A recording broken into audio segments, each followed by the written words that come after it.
enjoy the film. You want butter on your popcorn? The theater will be ready in a second. Henry, any updates on your father's situation? Old Daddy Harrison? What's going on with Daddy Michaels Harrison? Don't call him that.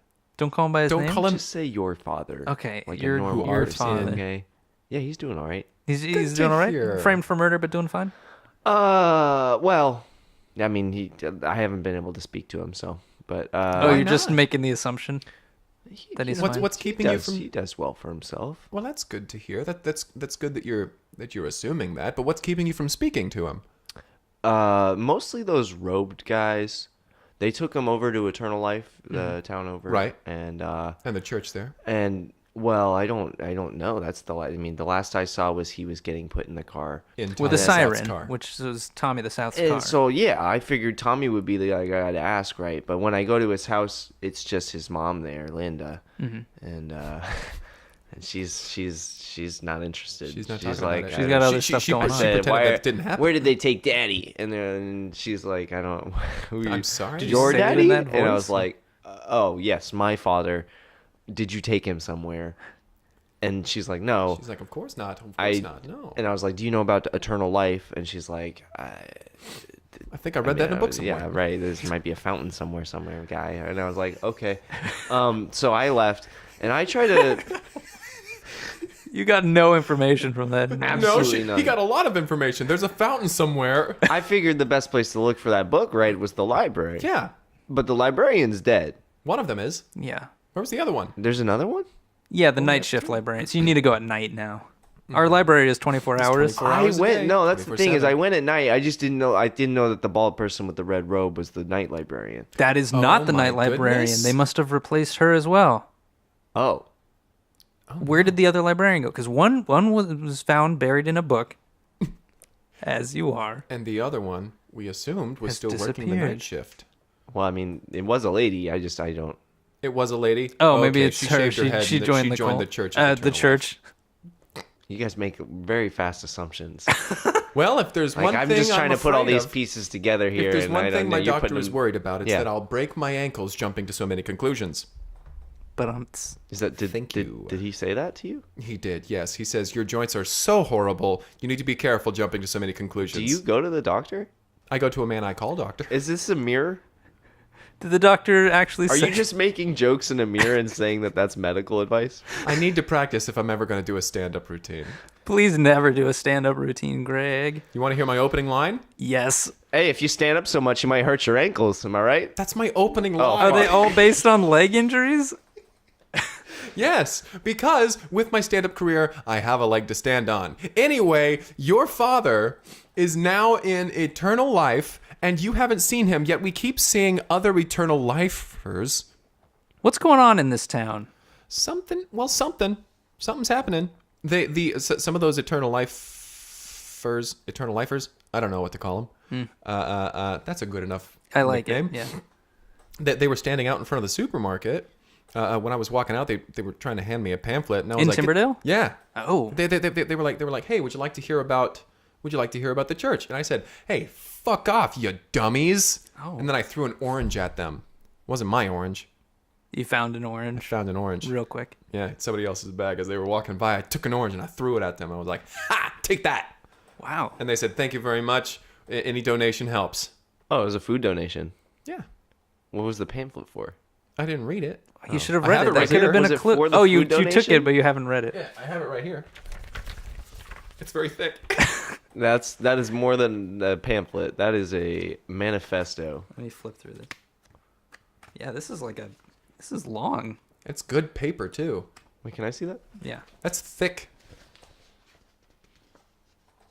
This is a picture of my dad right here. Does he look happy? What's he doing? Is he gardening? Well, he's surrounded by look. There's all these other people over here. They're just like surrounding him.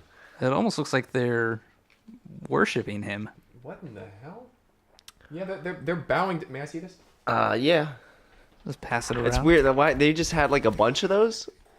They just had like a bunch of these pamphlets that they're What sending is their out. printing budget? That's gotta be Yeah, geez. And this is really. Guys, This I is think this very church well has done. some money. I think that But where could they possibly be getting it? any number of places. That's a good point. My goodness. Yeah, and look at this. For the Feel free to keep reading, but talking to your mic. well, it says here that they are here to glorify and to purify some other stuff. You'll I've lose lost interest. You do that when you listen to conversations, and now when you read. My goodness. What? Jeez, that's some weird stuff. You didn't need to rip it in half after he you were was done on with it. I mean, good rip though. That's a lot of paper to go through. I could have read that though, and maybe figured out what was up with my father. But Well, read it here. you're Well, continue. look at the Stop pieces. ripping Look it. at the pieces. Stop ripping it. Look at the pieces. I'm watching them get smaller. Yeah, Well, read fast then. put it down. Put it down. Okay. Well, that was a. I do have this other one though. So they were outside Linda's supermarket. Yeah, they were outside Linda's supermarket, and yeah, they were just like, hey, would you like to hear about this? Would you like to hear about this? And I don't have time for that. I don't have time for all their religiosity. I mean, But you had goodness. time to take a pamphlet, grab an orange, and then throw it at them. Yeah. And it did. I did say that I just grabbed the orange, but it took me a while to find it. And by that I mean I stood there and waited for someone to walk by with an orange. All the while they were trying to tell me things. So you listened then. You heard things. Well, You I tuned heard in and things. out. I wasn't listening. Okay. You heard Yes. things, but you They weren't were listening. saying things like Glorify. glorify and purify. Good things I just read. and they were saying that that at some point something's gonna happen and we all have to be ready, and they're here to get us ready. He who Interesting. holds the words, I don't know, something. Yeah, geez. And then finally somebody walked by with an orange and I was like, may I? And they said no, so I took the orange anyway and I threw it at them. Okay. Okay. Well, We may or may not have learned something. That This will move things forward. Let's get the podcast underway. Welcome to Break Room at the Right. Cineplex. Hello! My name is Kyle, My name is Greg. I'm Henry Harrison. and we're gonna review a film. Yup. This one comes via email, and I will read it now. It says, "Hey Cineplex crew." Well, hello. That's us. Well, hey now. Hey. Hey. Yes. Hello. Hello. Hello. Hi. They go on to say, "What's the name of that foreign film that took place in that foreign country with all American actors speaking English with each a different accent and the subtitles in English? It was nominated for Best Foreign Film Oscar back in 1999. Trying to find it, but no luck. Hope y'all do better, Jan." We did do better. We did track it down. And we got there. And Greg, the title of that film was... You go to Yugoslavia, you don't come back. So that's the foreign country That's that the this is foreign set country. in, though. It's all American actors speaking English with each a different accent, and the Yeah. subtitles were in boy. English. And I thought that was kind of fun. A little although they didn't use offensive, a but little bit. I mean, use some actors who actually speak the language, maybe if it's a Yeah, foreign film. I mean, this was nominated for an Oscar in 1999, but this film was from like the 30s, so yeah. for some reason, Kind of a weird Oscar to give 60 years later. Yeah. it was like nominated. one It of those- didn't win. Exactly. Oh, And it was. why did they nominate it? I think that year they were just short on foreign films. Yeah. It's just like, Like, let's pick one at let's random. pick one from 60 years ago. Have you guys heard of this one? So there's some problematic things going on in the film, but Definitely. But yeah. overall, So yeah. overall, I mean, it was a film. We watched it. I, for one, am going to rely on Greg to provide most of the accents. Of course. I'm not going to embarrass myself. I love it when you do accents. Forget about it. Okay. Yes. So this film, you go to Yugoslavia, you don't come back.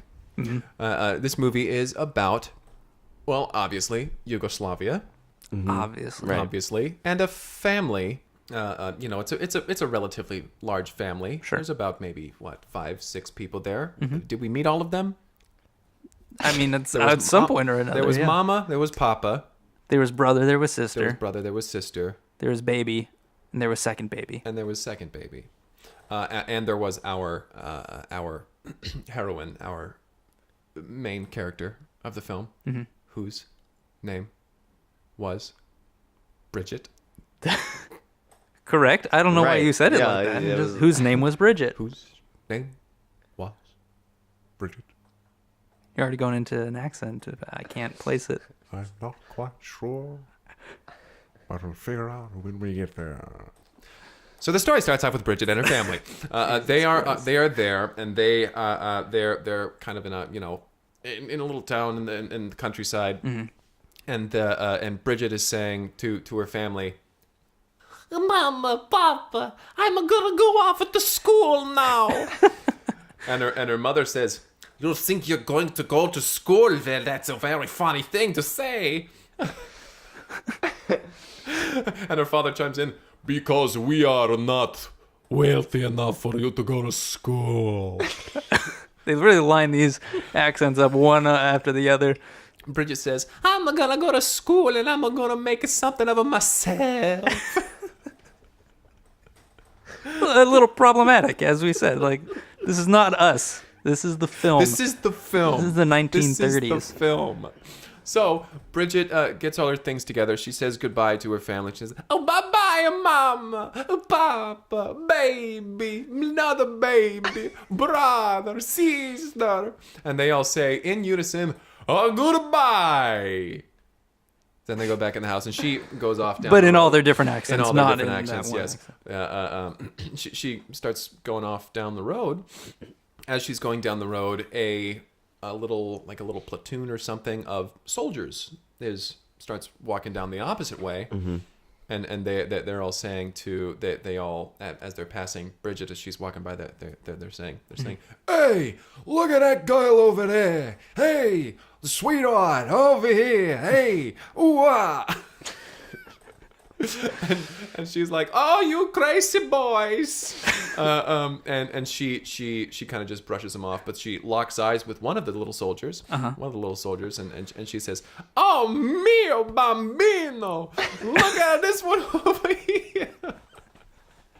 I get the feeling they put all these accents in because, talking pictures were like relatively new at the time. The first That's talking true. picture was like in late 1920s. So So- they're so- new. so They're they like, really wanted to show- let's listen to every type of accent. Let's put it in here. What a mistake! Oh, I'm boy. just gonna say. it is just a cacophony of Accents, accents. yeah. Stereotypes, yeah. Yeah, my goodness. But anyway, Bridget locks eyes with what looks like a boy soldier. Right. And she says, "My goodness, I'm falling in love with this one here." And the soldier says back to her, "Well, my goodness, if I don't, I am just taken aback, my dear lady. I feel attraction to you and my penis. That I definitely have." And all the other soldiers, they're like, "Hey, yeah, he's got a penis like the rest of us. Yeah, we're all men, boy things, yeah."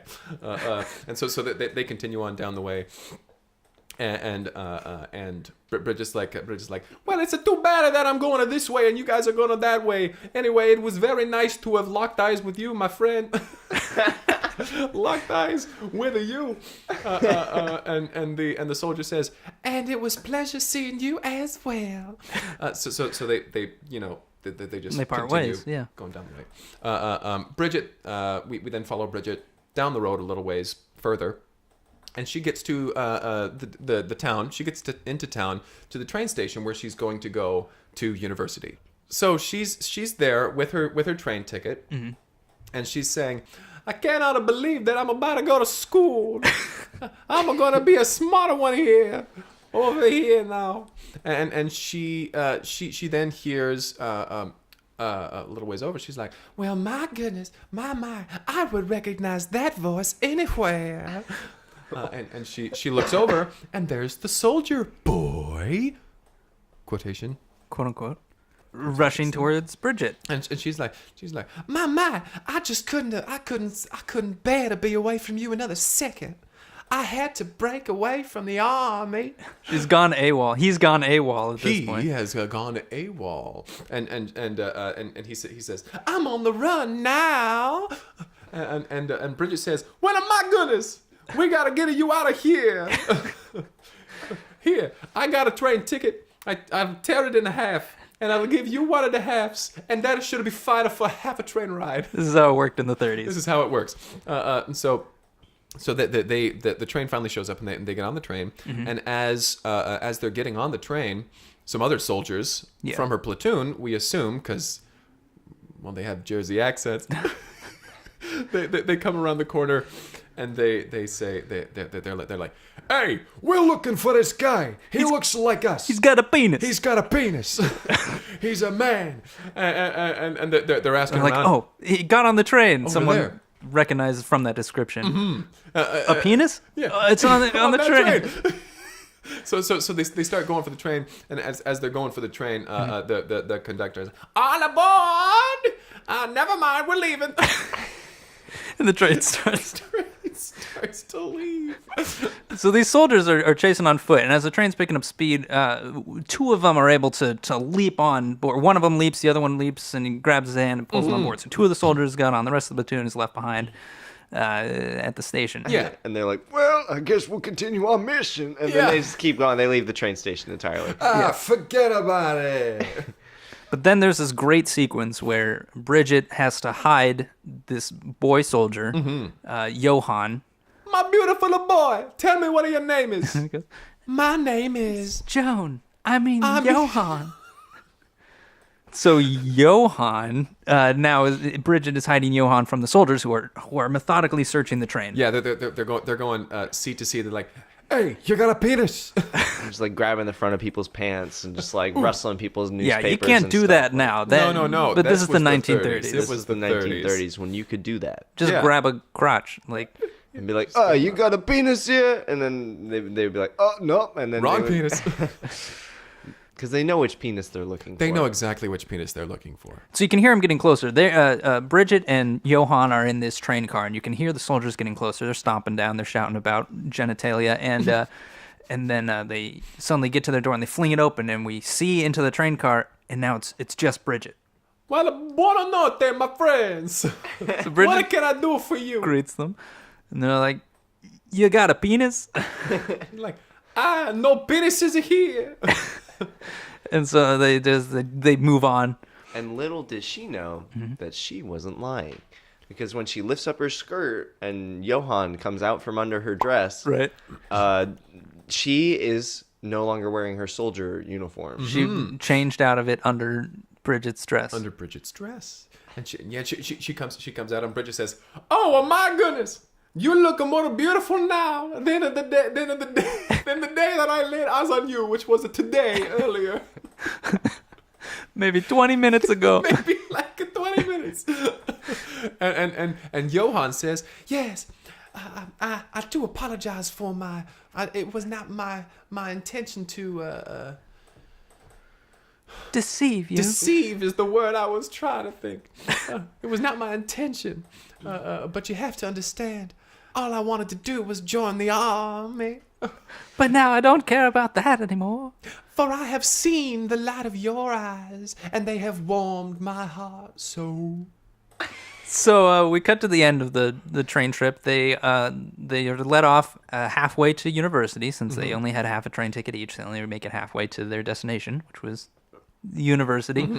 And so they need to find their way the rest of the journey. So they get into this. They're walking down.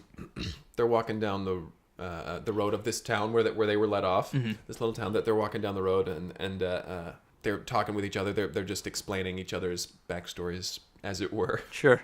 And it's like they say, "Well, I grew up in the northern part of Yugoslavia. I grew up there. I had a whole family there, only brothers. I had 25 brothers, and I'll name them now. Just kidding, no more. You could probably tell by my accent that's where That I'm I'm from the north."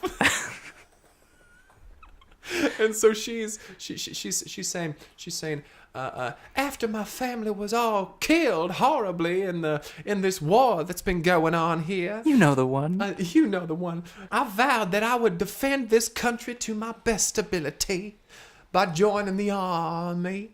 But of course, women are not allowed to join the military Yes, at this exactly. time, or that military. Mm-hmm. It was the 30s. It was Yugoslavia. Who knows what the rules were at that point? Draw your own conclusion. So Joan had dressed up as Johann and had enlisted. Yentl style. Air Bud style. Yes, Airbud style. They don't like let the- dogs play basketball. Come on. Just like they don't let dogs play basketball, they didn't let didn't let women women serve serve in the in the military. Just to help make that clear. Yes. We're just trying to clarify so We're everyone can trying to follow draw this. It was some- the 30s. Yes, we're trying to draw some modern day equivalent. Yes. This is all done throughout. They're spending a day in town, and they Yeah. end up at all these little shops, and Yeah, they little cafes and. but we cut back to the train after a little bit of this, and it hasn't left the station yet. It stops here for the day. Yeah. And the soldiers climb off, and they're like, Where are we? "No penises there, or at least not the right Not one. the ones we were looking for. Let's explore the town. Maybe Johann Yeah, maybe they got got off off here. Let's all disperse into the town. Both of us." Let's you and I disperse. Let's split up. We'll meet back here at the train tomorrow. So that they go off and they we follow one of the soldiers. He's going from shop to shop as well. He's kind of going along the same route that Bridget and Joan that they took. Like we saw them trying on hats. Now he's trying on hats and asking about genitals again. Yeah. Like, have you seen any penises recently? And he cut to Bridget and Joan. Bridget and Jones. They're at this cafe and they're sitting there. They're just having a little coffee and a scone or something. And they suddenly see Joan suddenly in the middle of her sentence. She's saying something like, "I've always loved scones. They always remind me of oh." And she looks over and she sees the soldier, one of the soldiers, coming into the cafe. Yeah. And he marches right up to the counter and he starts asking questions. He's looking around. And you can see he's saying penis over and over and over, and Yeah. he's You can't hear him, but you can read his lips and his body language. Yeah, makes it very clear. Yeah. And then he sees Bridget, and he's like, "Oh, he's like, oh, that's the girl. That's her. That's I we saw remember you." her as earliest days." She was talking to Johann, but now she's with some woman. Golly, she's got a familiar face. I wonder if she saw Johann get on the train. And so he walks up to the table, and he Pardon me, ladies. kind of leans on the table on the side so he doesn't catch Johann in his peripherals Yeah, at all. And he's right. just I mean, making eye contact. with Joan's got her Bridget. menu up, like covering her face. And so yeah, he starts asking questions to Bridget. And he's like, "You were talking to a soldier today." You remember the one? You said he had a you penis. said he was real cute, likes. And while he's talking, the soldier takes off his helmet because he's like sweating. He wipes it off. He's been searching all day, and he absentmindedly just like sets it down off camera, so we don't see where he sets it down. And then after he's finished talking with Bridget, he turns and he's like, "Hey, what about you?" And he pulls down the menu, and he has set the helmet onto On top of Joan's Joan's head, head. and he's like, "Wait a minute."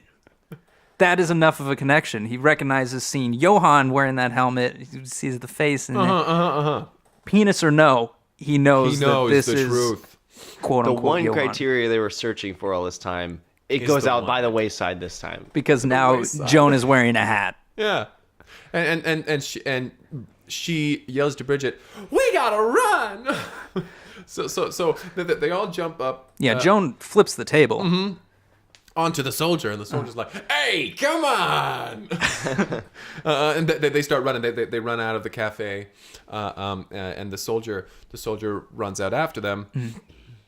And he meets the other soldier is also there coincidentally. And he's clearly had a day. He's holding a lollipop. He's got a novelty horn that he's tooting on. Yeah, He's been going around he's shops on the he's other had side. a good time. He's been in the had a good tourist time. He's district like, of this "Hey, town. you'll never guess what I did." But there's no time for that because Chase is on. Yeah, the chase is on. So they take off after Bridget and Joan. And it's a fun little chase scene through the town. Really And- well choreographed and done. They're jumping onto cars and climbing up sides of buildings. and- Yeah. Fire escapes. Really cool stuff. Parkour. Yes. Straight up. I mean, Straight up. They're jump from like a fire escape, swing down a drain pipe. Like, it's crazy stuff. And then finally, like, at the resolution of this, they are able to slip through a part of the fence, and then like the soldiers come behind and their helmets get caught in the fence. The rest of them gets through, but Right. They're like, we either gotta leave the helmet or we can't get through. And they're like, let's go around. And so they back out and they go around the long way. And Bridget and Joan they've escaped at this point, and they're kind of like huddled out in like a little like saloon type. I don't know. It's like a weird. It's a cafe or a bar, but it is a dive. It is a seedy area. And So they're sitting at a table alone, and they're discussing. Joan is just like, she's like, you know, they don't take too kindly to deserters and around these parts. You know how it is up in the north. Deserters who women. And Bridget's just like, well, I don't know about that. What do I know about being in the army and a lady? But she's also kind of taken aback at the fact that Joan is a lady. She's like, but she's finds her just as beautiful as she did as the day she met her. And like this shared experience of running for their lives, they're out of breath. They're both like, they're excited. Like, I've never felt so close to someone before like this. But so at this point, the barkeep walks over. Yeah, the barkeep comes over. And he says, "Well, hello there, ladies. Welcome in. So just to let you know, the kitchen's about to close in another 20 minutes now. So if you're gonna want something." And they're like, "Oh, that's a lovely accent you have there. Yeah, where are you from?" Oh, well, I'm from Brazil. They're like, "Oh, so you're not from Yugoslavia?" Or they're like, "Oh, mercy me! So you're not from around these parts, then?" You're not from the. I can't. Well, as you can tell from your accent opposed to mine, I'm from a completely different place. So he asks them if they want any sort of drink or whatever, and Bridget is like, I don't know if this is too forward, but I'd like a room, please. Well, you're in luck. Oh yeah, so you are in luck. We just had somebody. Greg, can I just ask why you didn't do this accent for Carlisle? Who is supposedly an Australian. That's true. This sounds a lot like an Australian accent. I don't know what gave you that idea. It's Brazilian. No. I think that answered my question. What? All right. Anyway. Do an Australian accent now. Hello there. My name is... Yeah, I think it's just Carlisle. I am from Brisbane, Australia. So anyway. So the barkeep, what was he saying again? So the barkeep, he says, well, you're in luck. We've got a room that's opening up right now. We've got a fella that's got to go off to the university. So you all can take that room, right? And so Bridget and Joan, they go to that room and they share the night together. Mm-hmm. They spend the night. The evening. We know not if any ugly was bumped. Wait, now you're just adding accents into your description of the film. And the guy who was in their room was going to university. Yeah, this town's halfway to university from everywhere. But the train isn't leaving until the next day. He's getting a head start. He decided to sleep on the train. He slept all day. He's going. Like the room's already paid for, so you go in there. Yeah. We don't know that character's motivation, but they share the evening. When nothing is shown, this is the 1930s. Mm-hmm. This is already pretty taboo. Mm-hmm. But we get the idea that the feelings are kindled and etc. Yeah, and while they go and they all fall asleep or whatever they do. We see downstairs in the pub, one of the soldiers comes in. Well, both of the soldiers, I'm sorry. Yeah, they've met up at this point. And they both come up to the bar top, the barkeep. And they're like, "Hey, we're looking for two ladies. All right, one of them, she's got a real northern accent. And neither one has a penis." To the best of our knowledge. We haven't grabbed them yet. And then he reaches over the counter, grabs the barkeep just to make sure that it's not them in disguise. Due diligence. Yes, covering all his bases. Exactly. The barkeep's like, well, yeah, we do have a couple of ladies, couple of ladies. They just went up to a room up there, so you can either go bust down the door up there, or you can wait down here. Don't fucking know. I'm about to close up shop here. I don't feel strongly. Let's go bust the door down. So they clamber up the stairs and they bust the door down, and It's just Bridget. Mm-hmm. And they're like, "Weren't you on the train?" You was in the restaurants, Weren't you on the road? and we chased you through that chain link fence. Weren't you with Johan? And they put all the pieces together. They're like, this is the woman from before, and Bridget says, I'm afraid I know not to what you are referring. But this time, they notice that someone is crouched under her dress. Mostly because her feet are sticking out of Yeah. she, They're like, there's wait a minute. 2 pairs of feet sticking out from under her dress, and it's just like kind of bunched up, and she's standing completely still in the middle of the room. middle of the room. So the trick that worked on the train does not work this time, work and the this chase time. is on again. They run downstairs. They say thanks for the room to the barkeep. The barkeep says thanks for coming out. We'll see you next time. Yeah, we had just enough time to do what we intended to do with the room. Yeah. Which was not sleep, and they wink, and then they run out. You had to put that sort of innuendo into films in the 1930s. Right. Exactly. She was standing in the middle of the room smoking a cigarette, and she was smoking Flush in one the underneath her dress. A big puff of cloud comes out from under the dress, and they're like, "Hey!" So you can infer some things. Yeah. They run down the street. They run to the train. And the train is, for some reason, ready to go. Yeah, they're like, all aboard. All aboard on where we're going. Yeah, all aboard. Here we go. But they're able to leap on, and the soldiers this time do not make it. They're left in the dust. Joan and Bridget are off to university. This time they are stowaways because they didn't get Another ticket and cut it and rip it in half. So they spend the trip in the cargo area, but they get there fine. And they're laughing together. They're like, this is super fun. This is the most fun. This is the most fun I've had in ages. They arrive at the university and the doors open. They both come out smoking a cigarette. Did something happen? I don't know if something happened. There's like a big sweaty palm print slide down the far side of the train window. But now they're outside the university, and Bridget is like, "It's a time for me." It's time for me to go to university. and Joan is like, "But what? I can't let you go. I'm not enrolled here at university." I don't want to be alone any longer. So Bridget reaches into her bag and she pulls out the papers that she had to sign to enroll in the college, and she looks meaningfully at Joan and rips them in half. and Joan's like, "What the fuck are you doing?" Her accent you had changes. to pay for that. And she's like, "No, I'm not saying I'm not going to university. I'm saying we can each attend for half the year." And so, And they high five.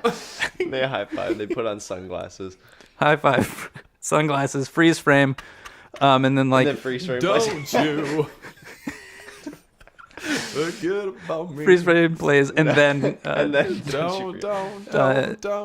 I believe that was added for the version that we saw on DVD. Right. No, 'cause this is from the originally they 30s. ripped it in half, and then they weren't allowed into university because Right. it was Yeah. the 30s, and they wouldn't let them in. This is the alternate ending. But And I think this whole ending was shot later on and added, and I think this is what allowed the film to be eligible to be nominated for Oh, I see. an A Oscar in re-release. 1999. Because this is when, this 60 is when it years was later, with one released scene added. right at the end. And that was the film. that was that. Quite the adventure. Yeah, super fun. Nominated, but did not win Oscar for best foreign language For best film. foreign language film, yes. 1999. Mm-hmm. Thank you again, Jan. Jan. Thank you again, Jan. Thank you, Raspberry Jan. Blueberry Jan. Put some Jan on my toast. Hey, there you there go. you go. Peanut butter and Jan. Let's talk. Did you guys have any favorite parts or characters or lines of dialogue, moments? I liked this movie because gives you hope for love at first sight. Just knowing, right off the bat. An instant connection. And they were willing to sacrifice everything for that. And I think that's beautiful. Yeah. Overall, the plot was kind of, but, it was a pretty good movie. Yeah. Pretty fun. 8 out of 10. 8 out of 10? 8 out of 10. I think I'll also give it an 8 out of 10. I think I'll give it a 6 out of 10. It wasn't as good as Shrimp Party 2 in your book? Shrimp Party 2 is at the top of every book. Shrimp Party 2 making a comeback. Making a comeback on another episode of the podcast. On another episode. I wouldn't be surprised if we just never stopped talking about Shrimp Party 2. Let's go through Shrimp Party 2 again next episode. Okay. Okay. Well, schwims. Send us a lightning round. A swim round. A shrimmy round. A shrimp. As many as you can stuff in a tweet, and we'll we'll do it. We also still need to do an entire episode of just listing things that people could be doing other than listening to this podcast. Proper dental hygiene. Getting your car serviced. Getting some groceries for the week. You gotta eat. You gotta eat. You done? You guys did your taxes yet? Yeah, it's tax Better season. get those done. Get those done. I mean, not in Timberdale, but changing your No, cat's that's litter box. during the holiday season as well. we have one tax day. Where everybody does And their if you taxes don't get then. those If you don't do taxes that, done, you get audited. Ooh. Yeah. And you do not want to get audited. Those people are ruthless. Yeah, they are ruthless, and they do not have anyone named Ruth. Boo. But thank you again, Jan, Thank you, Jan. for sending us what you could recall about this film. I hope you enjoyed finding out what it was called again and listening to us describe it. Come to think of it, I really hope that this was the movie you were talking about. There's only so many films nominated for Best Foreign Language Film in 1999. That's true. Jan, you probably could have Googled that.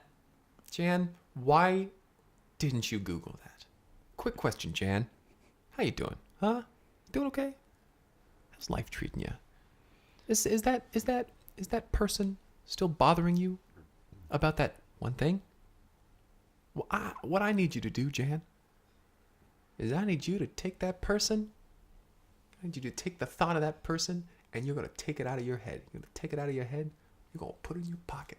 You're gonna put it in your pocket. You're gonna save it. and I'm Henry Harrison. I'm Kyle McKlinsky. Hold on. God And damn as it, always, Greg and Tim. you go to Yugoslavia, Need it. you Don't don't come come back. The back. day that you need it, you're gonna take it out. And if you'd like to submit a film, feel free to reach out via email at cineplexpodcast@gmail.com or on Twitter at cineplexpodcast. Greg, I'm shutting it off. Set it on fire.